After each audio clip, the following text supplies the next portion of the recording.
சனி பகவானை வழிபடும் முறை. சனி பகவான் ஸ்தோத்திரப் பிரியர்.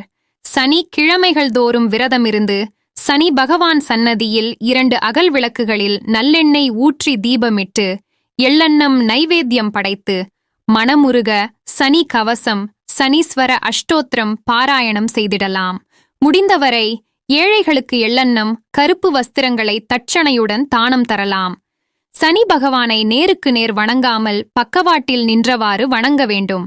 காக்கைக்கு தினந்தோறும் அன்னம் இடுவதும் உளுந்து தானியத்தை தானம் செய்வதும் கோவில்களில் நவக்கிரகங்களை 9 முறை வலம் வந்து வணங்குவதும் நீலக்கல் அணிந்த மோதிரத்தை அணிந்து கொள்வதும் சனிக்கிழமை அதிகாலை வேளைகளில் சுந்தரகாண்டம் பாராயணம் செய்வதும் சனியினால் ஏற்படும் தோஷத்தை குறைக்கும். கருப்பு தோல் அகற்றாத முழு உளுந்து தானியத்தை 108 என்ற எண்ணிக்கையில் வெள்ளிக்கிழமை இரவு தலையணை அடியில் வைத்து உறங்கி பின்னர் காலையில் எழுந்து நீராடி சனி பகவானை 108 முறை வலம் வந்து ஒவ்வொரு வலம் முடிந்தவுடனும் ஒரு உளுந்தை தரையில் இட வேண்டும். உளுந்து தானியம் தானம் சனி பகவானின் நல்லாசி கிடைத்திட அருளும். சனி பகவானுக்கு என விசேஷ அபிஷேகமும் பொதுவான அபிஷேகங்களும் செய்விக்க வேண்டும்.